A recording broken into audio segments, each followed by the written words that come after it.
Manga mına бүгүн түштүктөн Жалал Абадтан чалып дагы кайрылып айтышты.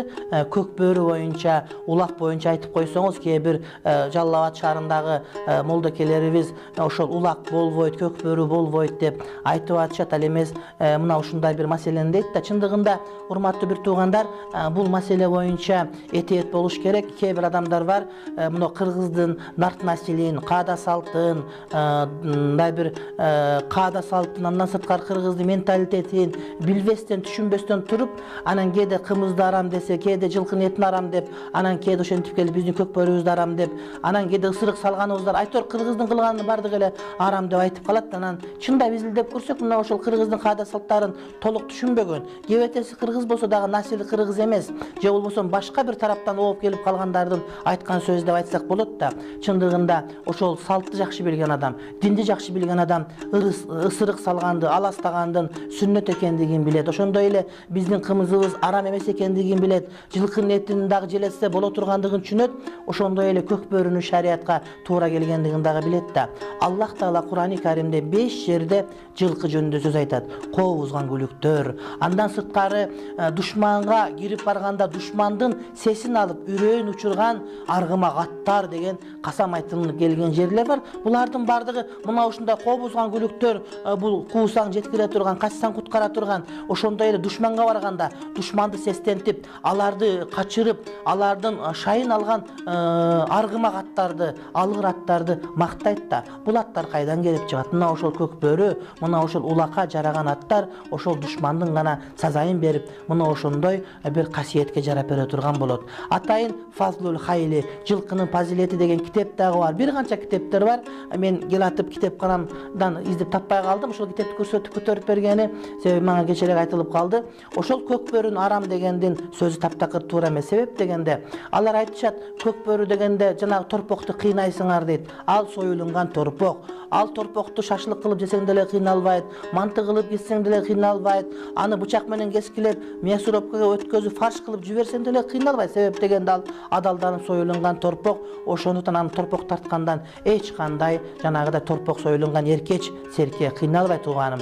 Андан сырткары аттарды кыйнап коет дейт. Ат аякка эшекти салбайт. Ал жерге тапталган, атайын саяккерлер караган, бактаган, баасы кымбат болгон ар кандай бир жакшы аттарды салат дагы.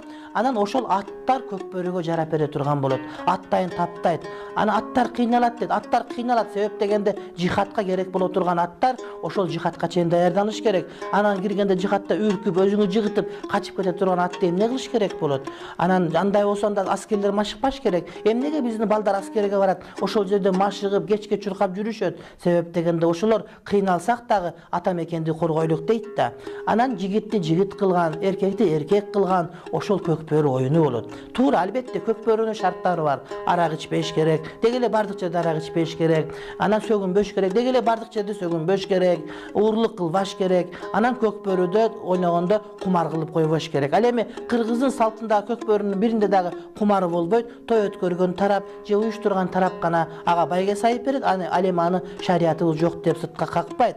Ошондуктан урматтуу бир туугандар, көк бөрүн арам деп аткандардын илими жок, же болбосо кыргыз эмес, же кыргызга күйбөгөн, ошол кыргыздын салтын көтөрө албаган адамдардын сөзү болот. Антип кыргыздан көк бөрүн албагыла, кымызды албагыла, жылкынын этин албагыла, чучукту албагыла. Ошентип отуруп бизди көчпөс ток, учпас ток, көчпөс үйгө айлантып кыргызды жок кылып бербегиле. Кыргызга душмандыгы бар. Кыргыз деген өзүнүн бир нукура кыргыздык сапатынан чыгаргысы келгендер, биздин тилибизден чыгаргысы келгендер, ошентип бизди илгертеден бери, кылымдардан бери асырап, сактап келаткан улуттук баалуулуктарыбыздан сыртка чыгарып, анан биз таптакыр жокко айланткысы келет. Жок, андай болбойт. Кыргыздын молдолору бар экен, кыргыздын өзүнүн кыргыз алымдары бар экен, кыргыздын каада салтын түшүнгөндөр бар экен, насип кылса жок болбойт.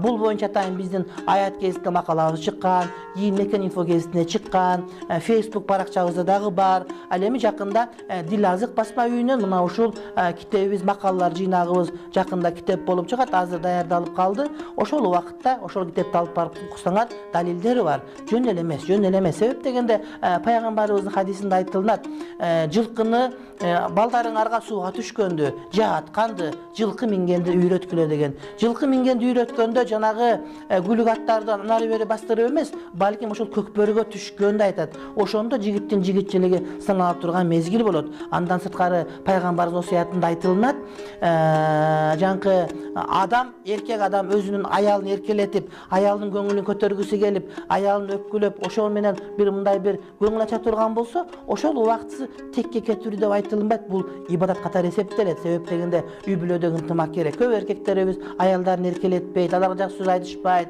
Анан ушу келип эле нары бери карап ишин бүтүрүп анан нары карап жатып алат.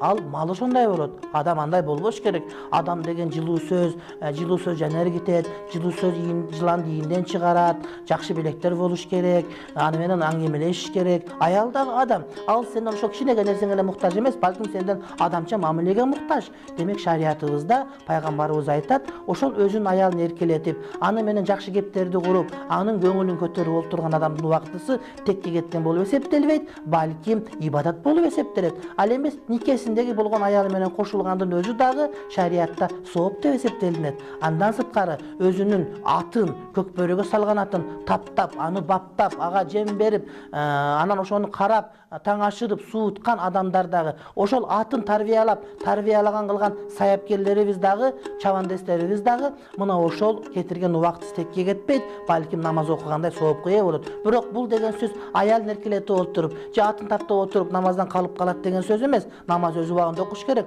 бирок аты менен аялына дагы мына ошондой маани бериш керек. Ат сыйлаган жөө калбайт, эр сыйлаган эшикте калбайт деген кыргыздын акыл кеби бар.